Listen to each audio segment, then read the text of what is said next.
regardez ça, vous pensez à quoi? Au temps. OK. Hein? Le temps qui passe, oui, oui. Hein? Le temps qui s'écoule, OK.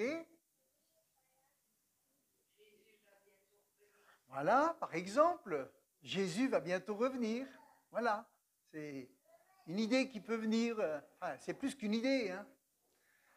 Et je trouve qu'une horloge comme ça, c'est mieux que quand on n'a que les chiffres, vous savez, sur notre téléphone. Parce que là, ça fait réfléchir plus que quand on a juste un chiffre. Vas-y, passe la deuxième. Et je ne sais pas si vous allez pouvoir lire.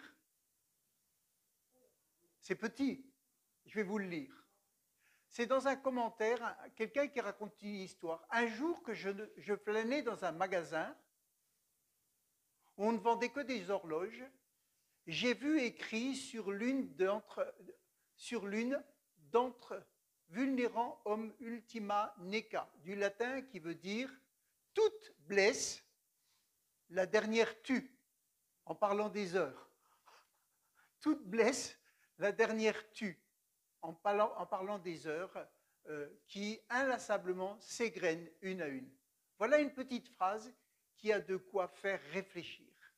Puis, sur une autre horloge, j'ai vu une autre parole encore plus inquiétante qui disait « Prépare-toi à la rencontre de ton Dieu. » Oula, je me suis dit, il faut que je sorte d'ici. Voilà, tu peux mettre la dernière.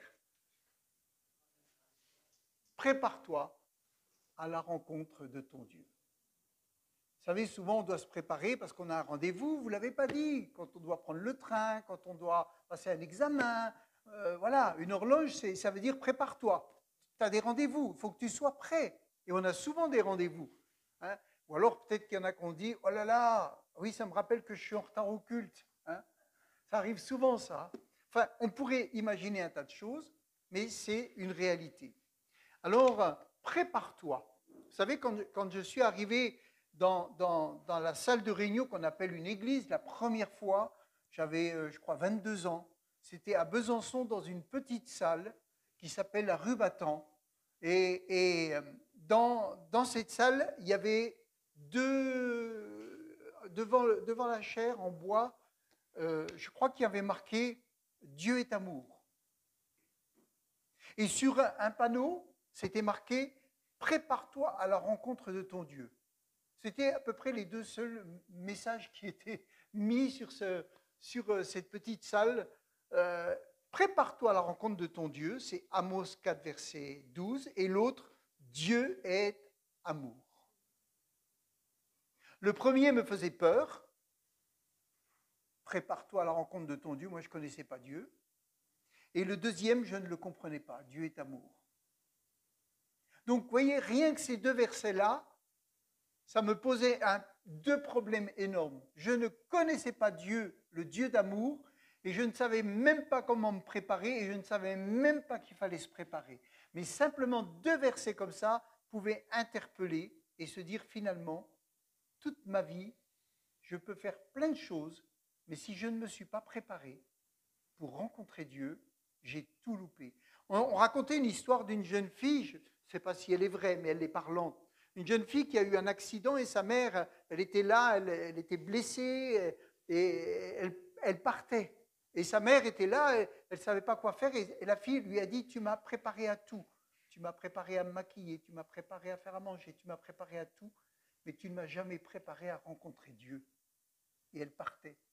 Elle n'était pas préparée. Vous vous rendez compte combien ça peut bouleverser une vie? Et donc ces deux affirmations, elles sont vraies. Je ne rentrerai pas dans le contexte dans lequel elles ont été écrites, mais il faut se préparer à rencontrer Dieu. Et Dieu est amour. Amen. Dieu est amour. Alors, vous voyez, au milieu de nous, certains ne connaissent pas Dieu et doivent se préparer à découvrir Dieu. Amen. On n'est pas tous, on est tous là, mais il y a des gens qui ne connaissent pas Dieu. Ils ont besoin de le rencontrer. Et ils doivent se préparer par la Bible, les témoignages de Jésus, des témoins de Jésus, la prière, le désir de rencontrer, de découvrir qui est Dieu, qui est Jésus. Et la deuxième chose, certains ont vécu un miracle, une guérison, parce qu'ils ont demandé, Dieu a répondu, parce qu'on a prié pour eux, mais ils ont besoin de se repentir de leurs péchés, de faire une alliance avec Dieu. Et il y a un besoin d'aller plus loin. Dieu a répondu, Dieu a fait un miracle, mais maintenant, qu'est-ce que je fais de ça? C'est vrai que la grâce de Dieu a été là, l'amour de Dieu a été là, j'ai vu une réponse, mais qu'est-ce que je fais de cette réponse? Vous savez, Jésus a eu des, je ne vais pas dire des échecs, mais il a guéri une fois 10 lépreux. Il y en a 9 qui sont repartis faire leurs affaires. Il y en a un qui est revenu rendre gloire à Dieu. Un seul. Pourtant, c'était Jésus. Et pourtant, c'était la lèpre, une maladie incurable. Il n'y en a qu'un qui est revenu pour rendre gloire à Dieu, et qui après peut-être a cherché plus. Et d'autres sont dans cette salle ce matin, ils ont fait alliance avec Dieu. Ils ont donné leur vie au Seigneur. Amen. Mais ils doivent se préparer à quelque chose. Au baptême. Il y a des gens, ils ont rencontré Dieu, mais ils doivent aller plus loin.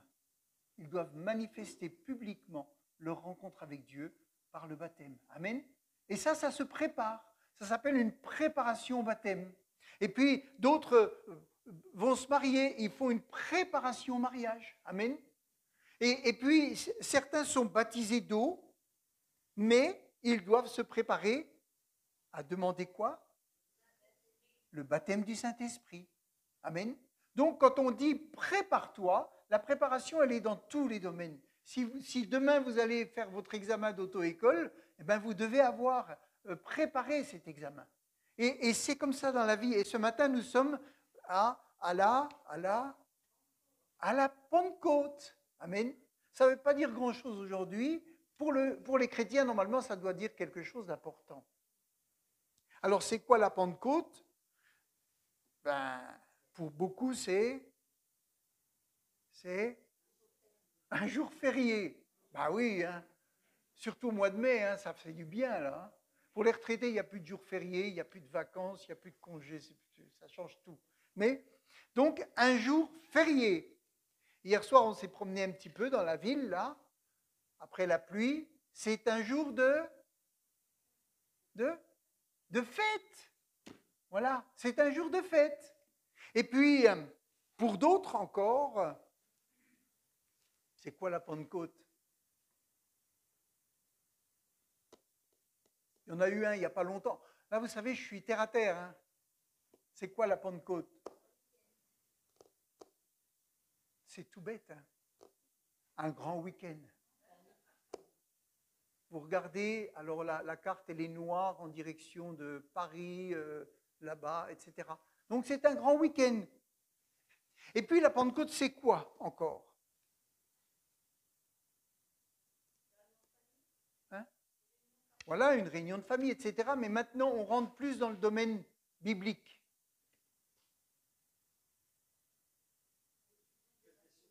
Hein? La fête des semailles, c'est une fête juive. C'est une fête juive. Et puis, qu'est-ce que c'est encore la Pentecôte? Hein? La tente? Oui, c'était la tente, oui, on va en parler. Et puis, c'est un événement spirituel. Amen. C'est un événement spirituel. Alors, il y a plein de gens qui connaissent les 3 ou 4 premiers, un petit peu le quatrième que j'ai donné, et l'événement spirituel, qui est cette Pentecôte, qui a été le début de l'Église. Amen. Alors la Pentecôte, c'est la fête juive, comme l'a dit Damien. Pour les Juifs, c'est le mois de Sivan, en mai-juin. C'est 50 jours après la Pâque. 50 jours après la Pâque. Et puis, c'est la fête biblique des prémices de la moisson. On offrait à Dieu une gerbe de blé en signe de foi et de reconnaissance pour la récolte à venir. Ça veut dire qu'ils savaient que les récoltes, elles dépendaient aussi de Dieu. Aujourd'hui, on ne croit plus que les choses dépendent de Dieu. Mais eux, les Juifs, ils croyaient. Et je peux vous dire que beaucoup de chrétiens, quand ils sont dans leur terre ou qu'ils sont agriculteurs et tout, ils prient Dieu pour leur récolte. Non seulement pour qu'elle soit bénie, multipliée, mais pour que le temps soit favorable. Donc la Pentecôte, c'est la plus décisive des moments puissants qui ont pu se produire après la résurrection et l'ascension de Jésus. C'est pas rien la Pentecôte. La Pâque est presque plus importante dans le sens là, dans le sens biblique, on beaucoup fait Pâques plus que la Pentecôte, mais c'est une suite. Et vous savez, à la Pentecôte, je ne vais pas vous faire tout un exposé sur la Pentecôte, parce qu'on le sait, on peut aller le chercher, on peut voir, on peut s'intéresser à ça. Mais à la 3e heure, vers 9 heures du matin, le Saint-Esprit descendit sur les apôtres et sur environ 120 disciples. Ce matin, on chantait que les murs tremblent au son de nos louanges. Eh bien, les murs ont tremblé. Enfin, il s'est passé quelque chose au son de la louange de tous ces frères et sœurs qui étaient réunis. Et ça a été le début, le fondement de l'Église. On peut lire ce passage dans Actes chapitre 2 au verset 15. On va le lire tranquillement dans Paroles vivantes, je l'ai pris. Et on doit toujours se souvenir de cet événement-là. Toujours, il doit être marqué dans notre cœur, parce que cet événement, ça a été un début, mais ça s'est reproduit dans des pays, ça s'est produit dans des églises, ça s'est produit après, au fil des siècles, cette Pentecôte qui a eu lieu, ce Saint-Esprit qui descendait, il descendait au fur et à mesure. Amen. Alors il est dit, tout simplement, le jour de la Pentecôte arriva. Les disciples étaient tous ensemble au même endroit. Amen. Ils étaient au même endroit. Ça, c'est une force. Hein. C'est une force d'être ensemble. Tout à coup, un grand bruit survint du ciel.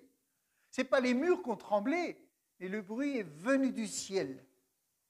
C'était comme si un violent coup de vent s'abattait sur eux et remplissait toute la maison où ils se trouvaient assis. Donc là, c'est comme physique. Hein? Un grand bruit, comme un coup de vent, il y a quelque chose qui prépare, il se passe quelque chose. Pendant qu'ils étaient en train de prier, pendant la réunion, pendant leur culte, je ne sais pas comment c'était, mais au même moment, et là, vous voyez, c'est quelque chose qui m'a marqué ce matin quand je relisais, au même moment, ils virent apparaître des sortes de langues qui semblaient à des flammèches, des petites flammes comme ça. Ça veut dire que tous les yeux spirituels de tous ceux qui étaient dans cette salle se sont ouverts au même moment et ils ont vu ça. Waouh! Amen. Ça parle, ça. Et ils ont vu quelque chose tous ensemble. Elles se séparèrent et allèrent se poser sur la tête de chacun des assistants.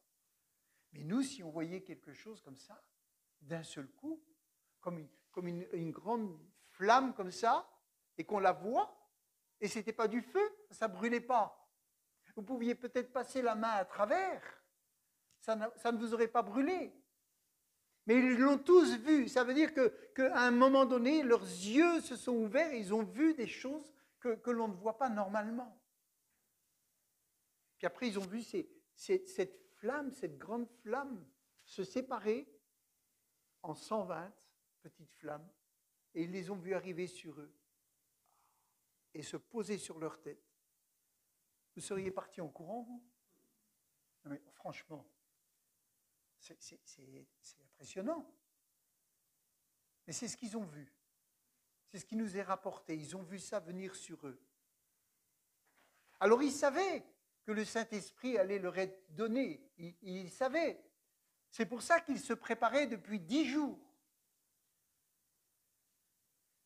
Mais quand ils ont vu ça, et que c'est venu sur eux, il est dit juste après, aussitôt, ils furent tous remplis du Saint-Esprit et commencèrent à parler dans différentes langues, chacun suivant les paroles que l'Esprit lui donnait d'exprimer.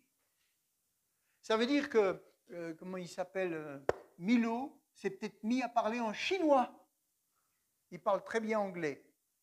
Mais peut-être qu'il s'est mis à parler en chinois d'un seul coup. Et puis, je ne sais pas moi, bon, une autre. Toutes les langues de tous les gens qui étaient dans la région là, qui étaient là. Waouh! Or, parmi ceux qui séjournaient à ce moment-là, dans Jérusalem, il y avait des Juifs pieux venus de tous les coins du monde. En entendant ce bruit, ils accoururent en foule et restèrent cloués sur place, tant ils étaient étonnés d'entendre les disciples parler chacun dans le dialecte de son pays. Vous imaginez qu'il y a un quart d'étrangers qui arrivent là à l'église avec des gens un peu de toutes les nations, ils font un voyage, ils arrivent dans la salle au moment du culte et ils entendent, tout le monde est en louange et d'un seul coup, il y en a un qui entend dans sa langue, Dieu est amour, Dieu a donné sa vie pour toi, parce qu'il disait toutes les merveilles de Dieu, chacun dans une langue différente. Imaginez les gens qui rentrent, ils entendent ça. Mais qu'est-ce qui se passe ici? Mais ça me parle. Et puis toi, ben oui, tout le monde entendait dans sa langue les merveilles de Dieu et de la part de gens qui ne connaissaient rien. Waouh! Ça, c'est grand, hein? Ils n'en croyaient pas leurs oreilles et, pleins d'admiration, ils s'écriaient: voyons, tous ces gens qui parlent ne viennent-ils pas de Galilée? Comment se fait-il donc que nous les entendions s'exprimer chacun dans notre dialecte maternel? Nous venons de chez les Parthes, dirent les uns, nous de chez les Mèdes, et nous de chez les Élamites, et nous habitons la Mésopotamie, la Judée, la Cappadoce. Donc ils se sont tous mis à discuter entre eux comme ils ont pu, mais et ils entendaient, ils étaient dans l'admiration. Ils étaient bouleversés. Dieu parlait à leur cœur au travers de la bouche de ces chrétiens qui s'étaient préparés, qui étaient réunis. Dieu envoyait des messages à droite, à gauche, à tout le monde, à tous ces gens dans la langue, et ça parlait à leur cœur. Amen. Et il est dit, et nous venons de Rome, et nous sommes de passage ici. Moi, je suis juif de naissance, et moi, je me suis converti à la religion juive, et moi, j'habite l'île de Crète, et moi, l'Arabie. Mais alors, comment se fait-il que nous les entendions publier dans nos propres langues les choses merveilleuses que Dieu a accomplies? Ils ne revenaient pas de leurs étonnements et ne savaient quoi penser. Que veut dire cela? Se demandait le tir entre eux. Et il y a des gens qui ont profité de l'occasion pour dire, c'est très simple, répliquer ceux qui voulaient tourner la chose en ridicule. C'est l'effet du vin doux. Vous ne voyez pas que ces gens sont ivres. Vous savez, si vous vous posez des questions, vous aurez toujours des gens pour vous décourager. Et tourner en ridicule toutes les questions sur Dieu, sur les miracles. Mais il est dit que Pierre va s'avancer avec les 11 et d'une voix forte, il va parler à la foule et il va dire non, ces gens ne sont pas ivres, il est 9 heures du matin.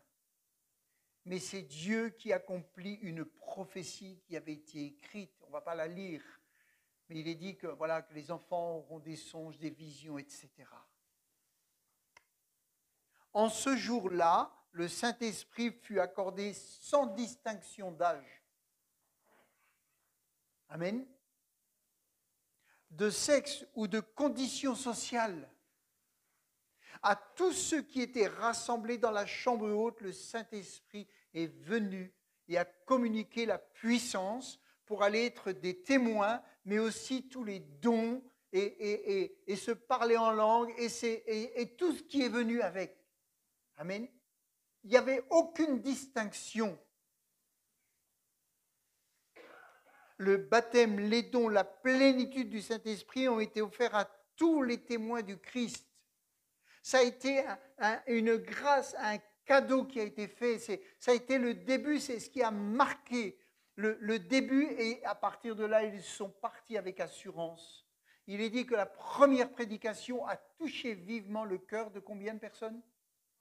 3000 personnes. Simplement parce que l'homme qui parlait était rempli, mais après l'Esprit de Dieu a touché directement le cœur des gens.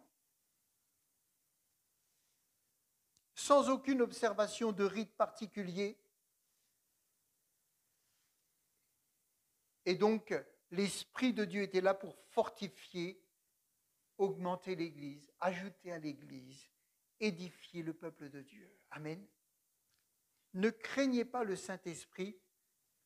Ne craignez pas le Saint-Esprit. Ne craignez pas de laisser l'Esprit de Dieu vous visiter. Ne craignez pas le parler en langue. Ne craignez pas la visitation du Saint-Esprit. Parce que c'est ce qui a été donné. Jésus est parti, il a dit, je vous enverrai le Consolateur. C'est lui qui vous donnera les paroles, c'est lui qui sera votre guide. Moi, je vais repartir vers mon Père, je vais intercéder. Mais l'Esprit de Dieu va venir et va être avec vous dans votre cœur. Et il va parler, et il va s'occuper de vous. Amen.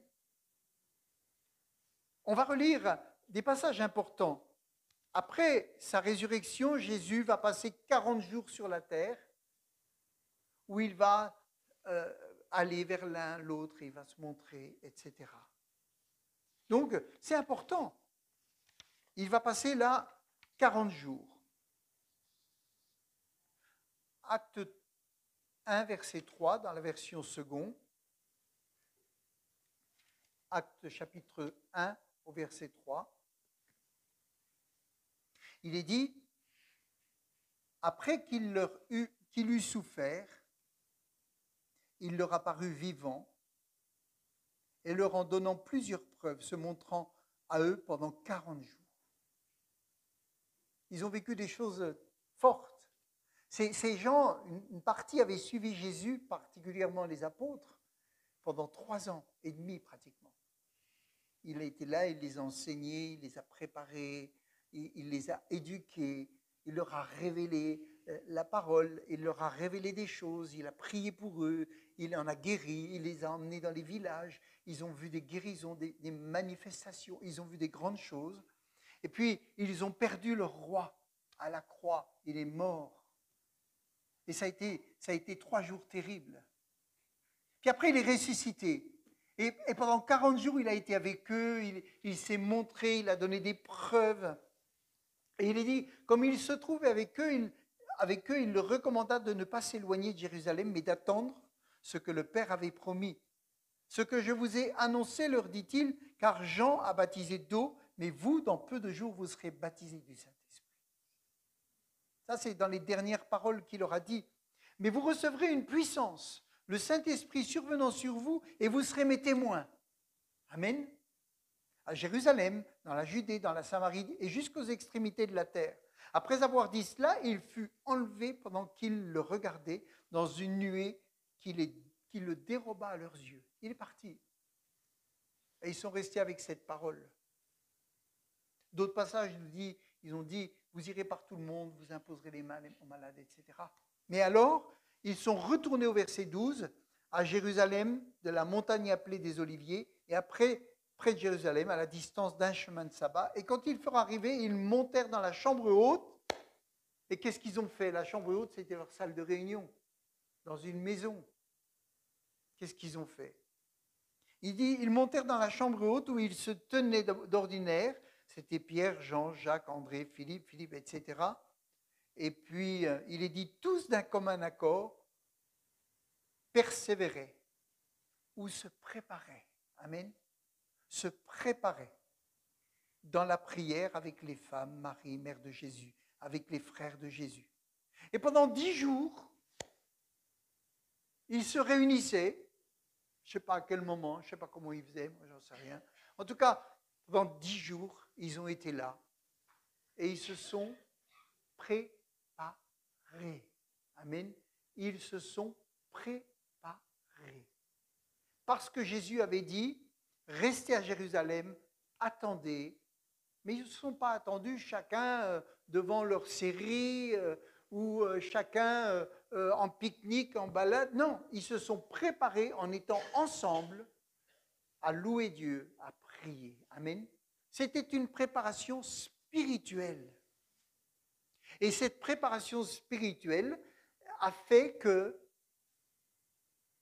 au moment où, 10 jours après, au moment où il y avait la fête, cette grande fête, où il y avait tant de gens qui venaient à Jérusalem. La population, je ne sais pas si elle doublait, elle triplait, je ne sais pas.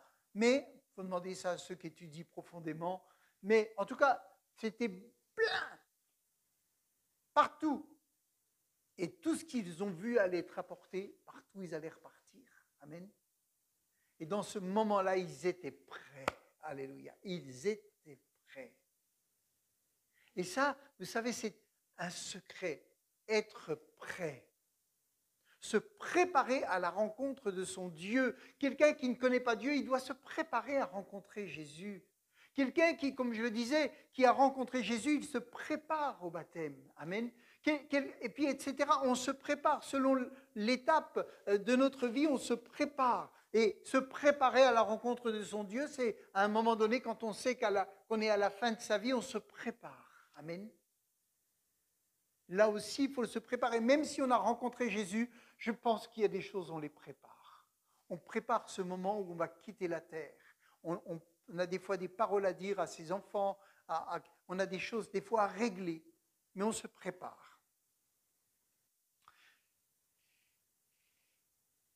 Donc 10 jours après, ça a été l'explosion. Amen. Ça a été le bouleversement. Les dons de l'esprit sont des capacités spéciales données par Dieu aux croyants pour les aider à servir et à édifier les autres dans l'Église. Amen.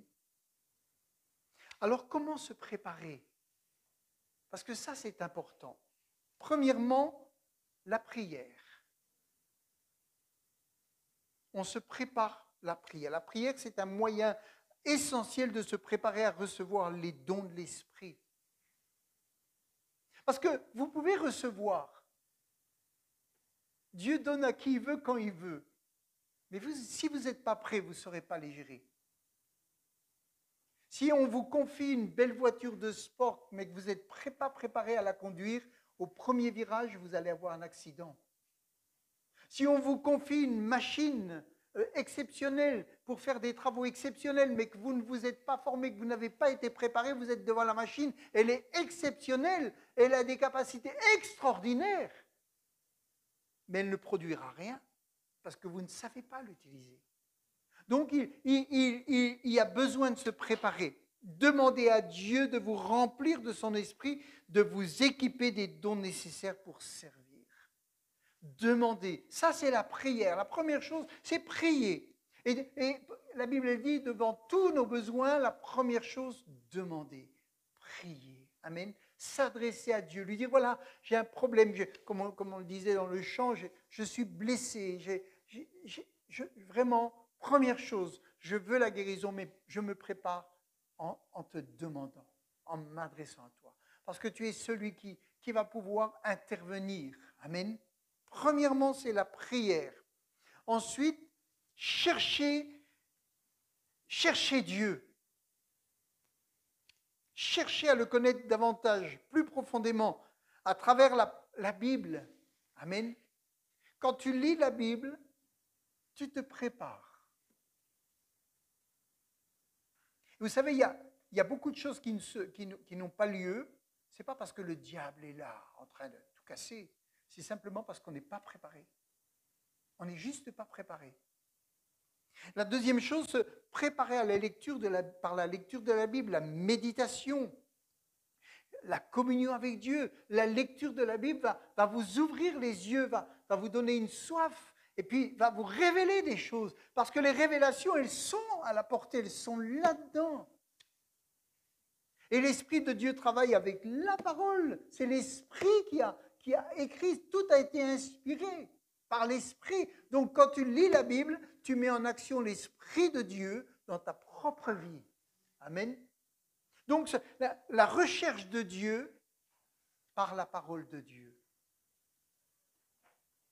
Et puis, la troisième chose, ça permet de discerner la volonté de Dieu. Et de discerner aussi les pièges de l'ennemi. Ça permet de mieux connaître son propre cœur. Troisième chose, c'est l'humilité. Il faut se préparer, vous savez. Il faut apprendre quand Dieu nous donne quelque chose, il faut apprendre à le faire pour lui. Ça ne nous appartient pas. C'est quelque chose qui nous est donné pour servir. Être disposé à soumettre sa propre volonté à la volonté de Dieu et reconnaître que les dons ne sont pas pour notre gloire personnelle, ni pour pouvoir afficher tant de guérisons, ou tant de ceci, ou tant de cela. Non, pas du tout. Mais c'est pour édifier l'Église. Amen. Donc, c'est aussi se préparer dans l'humilité. Seigneur, vraiment, je crois que si tu équipes ma vie, eh bien, je vais vraiment rester à ma place. Je vais vraiment rester à ma place. Je vais faire ce que tu me demandes. Je vais peut-être donner la parole que tu as mis dans mon cœur. Je vais peut-être aller prier pour quelqu'un parce que je sais que tu m'as donné un don de guérison. Mais je ne vais pas le faire comme ça. Je vais simplement, Seigneur, tu m'as donné la foi, tu m'as donné un don de foi, tu m'as donné. Je vais faire ce que tu me demandes pour l'édification de l'Église, pour que les personnes nouvelles puissent être touchées. Mais je le fais, c'est toi qui le fais au travers de moi. Et c'est toi qui en as toute la gloire. Moi, je vais me réjouir, mais c'est toi qui vas avoir la gloire. Et si ce n'est pas toi qui m'avais le don, je pourrais faire tout ce que je veux, il ne se passerait rien. Amen. Et puis une autre chose importante pour se préparer, c'est rechercher à grandir. Amen. À grandir, c'est une croissance, chercher à grandir spirituellement en éliminant ce qui pourrait empêcher de recevoir les dons. Moi, vous savez, ma femme fait du jardin depuis des années, j'ai dit je suis en retraite, il faut quand même que... Chaque fois elle me dit viens m'aider. Puis j'ai acheté une petite serre, vous savez, toute petite là, à Lidl. Là. Puis j'ai dit je vais commencer par planter des radis. J'ai été arroser mes radis tous les jours. Que dalle. Des tiges, avec un petit bout comme ça, un peu rouge. Wow. Je me suis dit, il ne suffit pas d'arriver, mettre dans la terre et puis que tout se passe comme ça. Non, non. Alors maintenant, quand j'achète des radis, j'aime beaucoup ça. Quand j'en achète, je me dis quand même, il y a quelqu'un qui sait faire. Il y a quand même des gens, c'est leur métier, quoi. Moi, j'ai planté un radis, ça ne marche pas.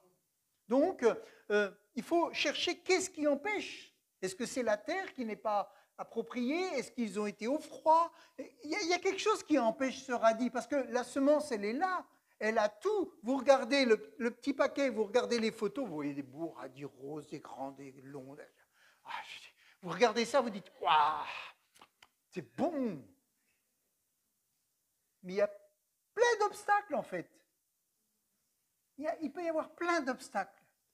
Donc, la croissance spirituelle, c'est aller chercher pourquoi le radis est resté petit. C'est ça. Pourquoi, Seigneur, il y a tout, la photo est belle, la promesse est là, la bénédiction, elle est là. Ça ne pousse pas en moi. Qu'est-ce qui se passe? Et là, c'est la recherche de la croissance. Qu'est-ce qui empêche? Est-ce qu'il y a un péché? Est-ce que c'est l'incrédulité? Est-ce que dans mon cœur, j'attends ça pour m'enorgueillir? Qu'est-ce qui empêche? La semence, elle est là, mais il y a quelque chose qui empêche. Donc ça fait partie d'une préparation. Et puis, la recherche dans la communauté, dans l'Église. Amen. Parce que vous voyez, on peut avoir un point fort et puis négliger les autres.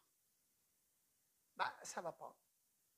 Il faut qu'il y ait un petit peu de tout, en tout cas. Il faut qu'il y ait cet équilibre.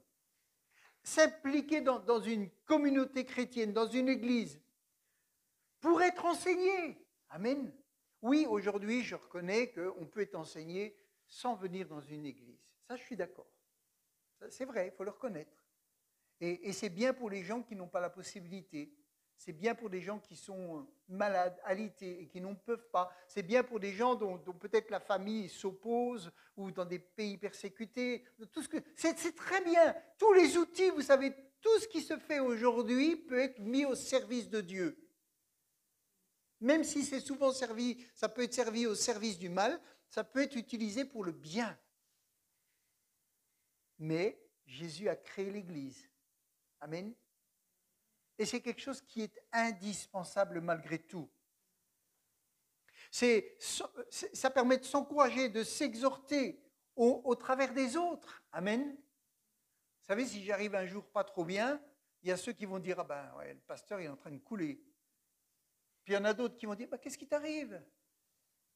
Puis il y en a d'autres qui vont dire, mais est-ce qu'on peut prier pour toi? On ne va pas te laisser, hein. Voilà. Donc on a besoin, même si on peut arriver puis qu'il y a quelqu'un qui va faire une réflexion pas très sympa, c'est l'Église. Et puis c'est comme ça. Mais c'est là où on va retrouver aussi des ressources. On en a besoin.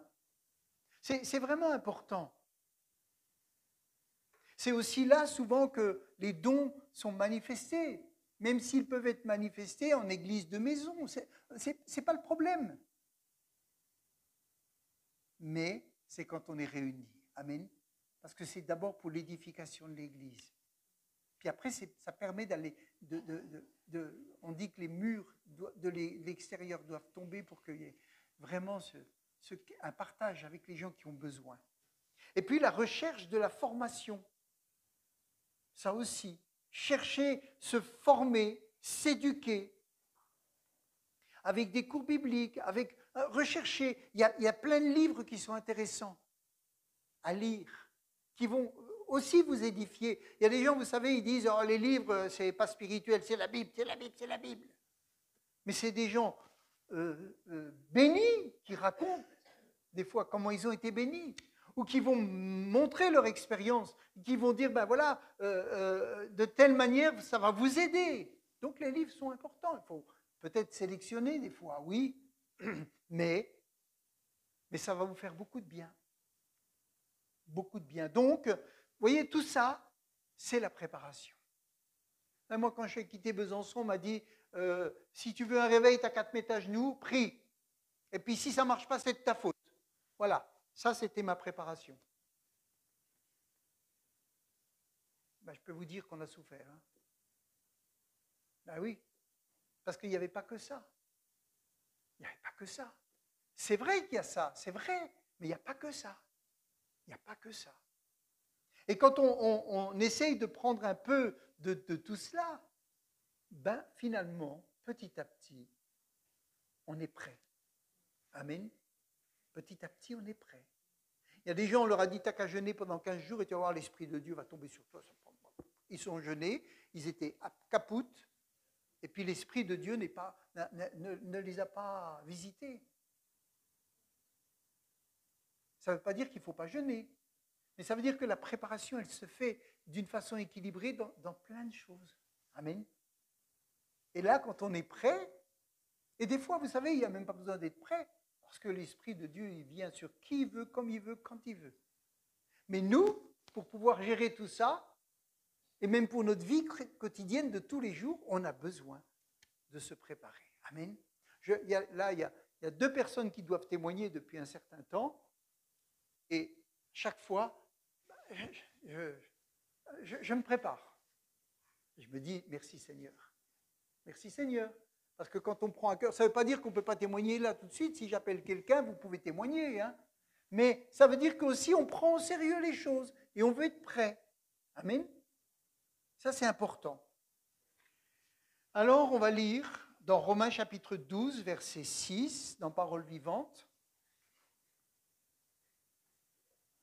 Là, il y a plusieurs passages dans la Bible qui parlent des dons. Romains 12, verset 6, il est dit, verset 5, « De même, nous tous qui sommes en communion avec le Christ, malgré notre pluralité, nous ne formons ensemble qu'un seul corps. Individuellement, chacun a besoin de tous pour être complet. » Ah, j'aime beaucoup ça, moi. Chacun, individuellement, nous avons besoin de tous pour être complet. Amen. Tu n'es pas complet tout seul. Nous sommes mutuellement interdépendants. En effet, comme les organes entre eux, nos fonctions nous lient les uns aux autres. Et pourtant, Nous sommes tous différents, exactement comme les organes et les membres du corps. Nos talents varient suivant la grâce qui nous a été conférée. L'un a reçu le don d'adresser des messages inspirés. Ça, c'est tout ce qu'ils ont reçu avec la Pentecôte. Ils ont reçu ça, mais les dons, c'est un ensemble. Parce que l'Église, après, elle a démarré et il y a eu des choses extraordinaires qui se sont passées. Alors il est dit, l'un a reçu le don d'adresser des messages inspirés, que ces paroles découlent de sa communion avec Dieu et qu'elles restent conformes à la règle de notre foi. Et il reçoit des paroles inspirées, il est dit, mais s'il s'est préparé, quand il va les donner avec la préparation spirituelle, la préparation biblique, avec une certaine connaissance, avec une certaine sagesse. Amen. Parce que s'il les reçoit et puis il va essayer de les donner, mais il n'est pas prêt. Alors il est frustré. Ou alors il la donne et tout le monde est frustré parce qu'on dit, attends, si c'est Dieu qui parle, il y a un problème. Non, c'est juste qu'il ne s'est pas préparé. Amen. Un autre a le don d'exercer des activités pratiques. Il s'est vu confier le ministère du diaconat, ou la gérance des biens matériels. Qu'il prenne ses responsabilités au sérieux et serve les frères de tout son cœur. Il y a des gens, ils sont bons dans l'organisation. Ils ont reçu ça de Dieu. Amen. Un autre est doué pour expliquer la parole de Dieu et exposer la doctrine, qu'il se consacre à cette tâche et qu'il utilise son don pour instruire les frères. Un autre sait exhorter, consoler, qu'il prenne fidèlement soin de ceux qui lui sont confiés et que ses paroles leur apportent un réel réconfort. Si tu as reçu ce don, cette force, alors mets-le en pratique. Amen. Tu vas faire du bien autour de toi, mais tout ça, on va dire, oui, mais moi, je n'ai pas ça, oui, mais moi, je n'ai pas ça. Préparons-nous, nous recevons. Amen. Et Dieu bénit. Alléluia.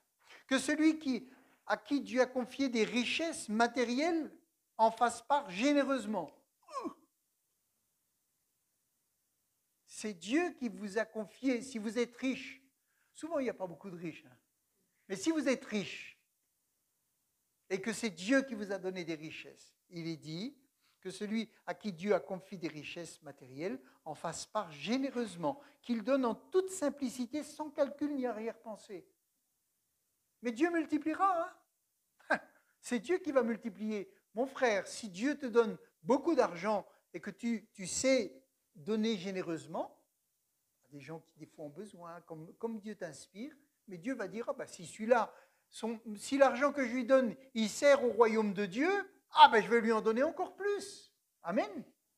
Amen. Donc il s'enrichit, mais pas pour lui. Il en profite aussi, hein, et tant mieux pour lui. C'est Dieu qui lui a donné.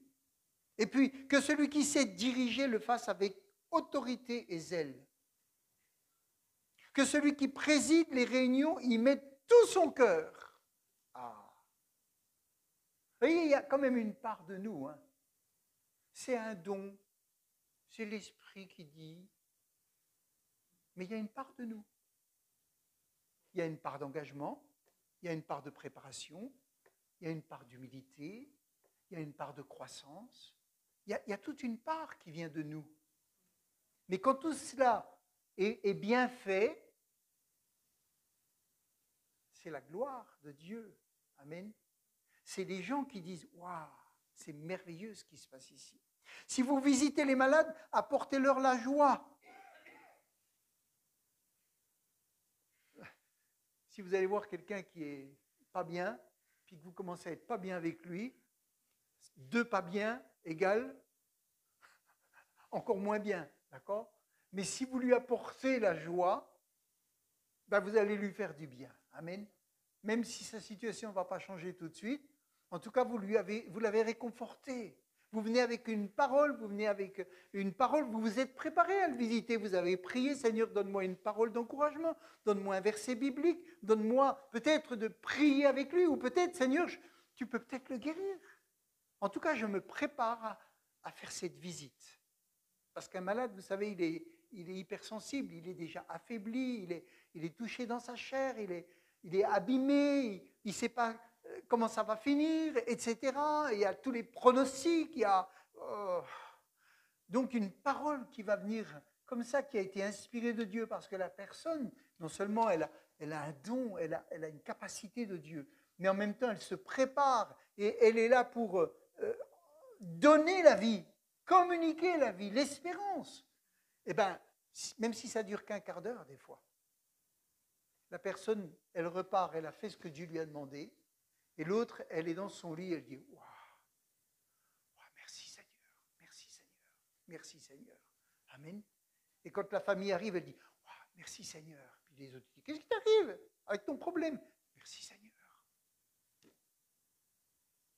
Si vous exercez la bienfaisance, faites-le avec le sourire. Ça veut dire tendance naturelle à faire du bien à autrui.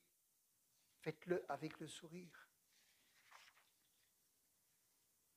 Puis, il est dit aussi, un autre passage, on va lire plusieurs passages comme ça, mais je vais m'arrêter.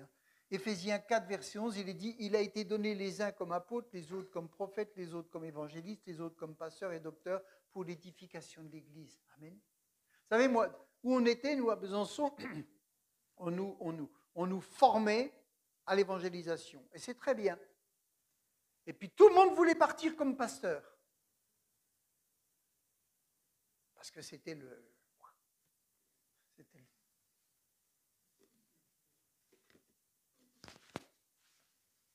tout ça. Mais quand vous lisez là, Dieu a donné les uns comme apôtres. Alors oui, on peut avoir un désir, mais il faut aussi un appel. Et il faut aussi une préparation. Imaginez que tout le monde veuille être pasteur. Alors je ne dis pas que c'est bien, c'est très bien. En tout cas, envie de servir. Mais quand on voit tout ce qu'on peut faire, on ne peut pas avoir que des gens qui vont être à faire ça, non. Parce que même s'il y a un pasteur, il faut qu'il y ait des gens qui soient là. S'il y a une église, il faut que tout y ait un ensemble. C'est pour ça, le corps, il n'est pas fait que d'un gros cœur ou que d'un grand estomac. Vous imaginez? Il arrive, c'est un énorme estomac. Il va fonctionner comment? Il faut plein de choses pour qu'il fonctionne. On a tous besoin de ça. Amen. On doit le comprendre. Et les principaux dons de l'esprit mentionnés dans la Bible, c'est le don de sagesse, qui permet de comprendre les choses de Dieu, de les appliquer au quotidien. C'est une sagesse qui vient de Dieu. La connaissance, c'est un don qui permet à une personne de comprendre les Écritures. Et quand Dieu donne des dons comme ça, on se pose une question, l'autre il a reçu le don qui permet de comprendre, et il explique, mais ça fait du bien à tout le monde. Amen. Le don de foi donne à une personne une confiance extraordinaire en Dieu, la capacité d'agir d'une façon miraculeuse. Mais est-ce qu'on n'a pas besoin de ça? Frères et sœurs, on se prépare, Seigneur, donne des dons. Baptise puissamment et donne des dons. Amen. Imaginez que demain, il faille changer de salle. S'il n'y a pas des gens qui ont un don de foi, on va juste regarder les comptes et on va pleurer. D'accord? Ou alors on va regarder ça puis on va dire, c'est pas possible. Mais si on a des gens qui ont un don de foi, ils vont booster les autres. Et on va y aller. Le don de guérison, ce don permet à une personne d'être un instrument de Dieu pour apporter la guérison physique, spirituelle aux autres. Est-ce que vous avez soif? Quelqu'un me disait ce matin, j'ai soif, mais j'arrive pas à combler ma soif. Il manque une chose. Le Saint-Esprit. Amen. Qui va venir et œuvrer. Et puis, le don de miracle, de prophétie, de discernement des esprits. Voilà, tout ça pour dire, eh bien, que si on se prépare, le Seigneur veut faire. Alléluia. Et je lirai un dernier passage dans Paroles vivantes.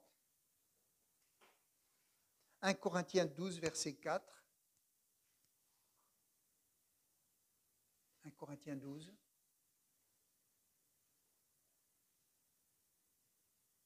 au verset 4. Ah, j'ai peut-être... En fait, moi je lis, mais je ne regarde pas l'écran. 1 Corinthiens 12, verset 4, dans Parole vivante.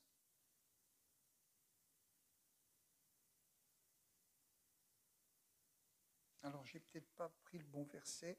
En fait, 1 Corinthiens 12, 4. Ah oui, ici. Il est vrai que les dons de la grâce sont fort divers. Cependant, ils procèdent tous d'un même esprit. Amen. Les services dans l'Église sont différents, mais c'est un seul et même Seigneur que nous servons. Il y a bien des manières d'agir et de travailler. L'œuvre de Dieu adopte des formes très variées. Et pourtant, c'est le même Dieu qui exerce son action pour rendre les uns et les autres capables d'accomplir tout ce qu'ils font. À la Pentecôte, il y a eu le baptême du Saint-Esprit, mais tous les dons, amen, sont venus. Parce que l'Église avait besoin de ça. C'était pas avec, même avec ce que Jésus leur avait dit, tout ce qu'ils avaient appris, et ci et ça. Oui, ils avaient une formation. Mais il fallait le Saint-Esprit qui allait être le réquipier de tous les jours. En chacun de nous, l'Esprit se manifeste d'une façon particulière. Mais les dons qu'il nous accorde nous sont toujours conférés en vue du bien commun. C'est des choses, on doit se les rappeler. Ça fait partie de la préparation. Seigneur, j'aspire aux dons spirituels. Amen. Mais relisez tout ça. C'est pour être utile aux autres que l'Esprit donne à l'un une parole pleine de sagesse. Pour être utile aux autres. Amen. Souvent, vous savez, on cherche à se gaver pour soi. Mais oui, se nourrir, mais se gaver, ça ne sert à rien. On va vous retirer le foie, puis on va le donner à quelqu'un à Noël. Non, non, non, ça ne sert à rien. Je reçois pour transmettre. Amen. Je reçois pour faire du bien. Je reçois la puissance du Saint-Esprit pour être un témoin. Amen. Etc. Donc, je reçois et je deviens un vase communicant. Et là, ça marche. Et là, ça marche. Il est dit, c'est pour être utile aux autres que l'Esprit donne à l'un une parole pleine de sagesse qui lui permet de prodiguer des conseils précieux pour la vie quotidienne. À l'autre, l'Esprit confie un message qui enrichit les connaissances et expose la clarté, avec clarté le plan de Dieu. Amen. Et puis, un autre reçoit du même esprit une foi qui peut opérer des prodiges. Un autre, ce même esprit accorde des dons pour guérir les malades. C'est tout ce qu'on a dit. Un autre encore a le pouvoir de faire des miracles. Tel a reçu le don d'interpréter, d'exposer la volonté de Dieu. Un autre sait distinguer ce qui vient de l'Esprit divin et ce qui émane de mauvais esprits. C'est nécessaire tout ça. Hein? Oh. Ici, quelqu'un parle et loue Dieu dans des langues inconnues. Là, un autre interprète des langues et traduit ce que dit le premier en paroles intelligibles. Où ils sont tous ces dons? On en a besoin. Amen. Dieu les donne. Amen. Et c'est ça qui fait vivre l'Église. C'est ça qui met tout en marche. Le Saint-Esprit. On en a vraiment besoin. Alléluia. Comment se préparer? Je finis la prière.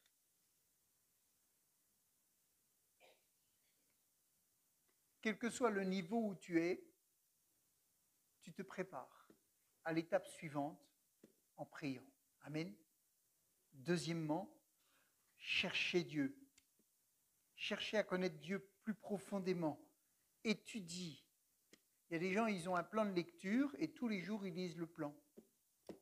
Et c'est bien, mais ils n'étudient jamais la Bible. La performance, c'est d'arriver à la fin de l'année en ayant lu toute la Bible. Mais finalement, ils ne l'ont pas étudiée. Même si Dieu a travaillé, hein, même s'il y a des choses qui se sont passées, méditez la parole. C'est-à-dire, à un moment donné, il y a un passage qui bloque ou un passage qui touche. Il ne faut pas passer et puis dire, oh, c'est bon, et je passe, et je l'oublie. Non, si Dieu nous a, alors là, si l'Esprit de Dieu nous a interpellés sur quelque chose, c'est pour qu'on s'arrête. Amen. Vous savez, moi, si j'entends un bruit, des fois j'entends moins bien de cette oreille-là, hein, mais si j'entends un bruit dans la rue, et puis je dis, pop, je vais peut-être traverser la rue, puis je me retrouve par terre. Ça veut dire que Dieu m'a donné des oreilles pour être interpellé par quelque chose qui peut être un danger. D'accord? Ou qui peut être un encouragement. Donc si je ferme mes oreilles spirituelles, ou mes yeux spirituels, ou mon cœur, quand l'Esprit de Dieu m'arrête sur un passage de la Bible, et que je dis, ah oui, mais si je m'arrête là, je ne vais pas faire mon plan de lecture. Ben, finis ton plan de lecture, et puis moi, je n'ai pas pu te parler. Parce que je t'interpellais sur quelque chose où je vais te faire du bien, où je vais t'encourager, où la profondeur de ce verset va venir, parce que mon esprit est en train de travailler de l'intérieur pour que tu comprennes quelque chose, pour que tu reçoives quelque chose. Donc, c'est bien d'avoir un plan de lecture et c'est très bien, et ceux qui le font, continuez.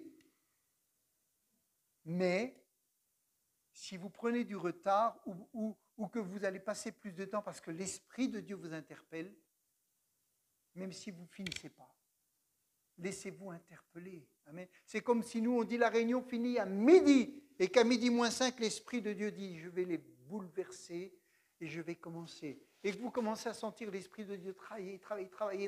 Ah, il est midi, j'arrête. L'Esprit va dire, ok, je me retire.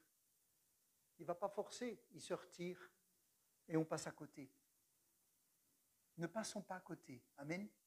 Ne passons pas à côté. L'humilité, la recherche de la croissance spirituelle, la recherche de la communauté, l'engagement, la recherche de la formation. Amen. Je crois que si on fait, et on le fait un peu, mais si on le fait, le Seigneur fait le reste. Amen. Le Seigneur fait le reste. Prépare-toi à la rencontre de ton Dieu. Amen. Prépare-toi. Alléluia. Et Dieu est amour. C'est-à-dire qu'il ne va pas t'arrêter parce qu'il y a ça qui ne va pas. Dieu est amour. Alléluia. Dans son amour, il englobe tous tes péchés. Il englobe tes manques. Il englobe toutes tes failles. Mais prépare-toi. Josué, il lui a dit, Dieu ne lui a pas dit je te fortifierai, il a dit fortifie-toi. C'est-à-dire prépare-toi. Parce que quand tu vas aller attaquer les villes, il va y avoir de l'opposition. Alors prépare-toi, encourage-toi. Amen. Prépare-toi à la rencontre de ton Dieu. Je ne pouvais pas faire un message de Pentecôte, tout simplement dire voilà, c'est ça la Pentecôte. Prépare-toi et la Pentecôte viendra. Amen. Alléluia. Seigneur, on va prendre quelques minutes pour prier.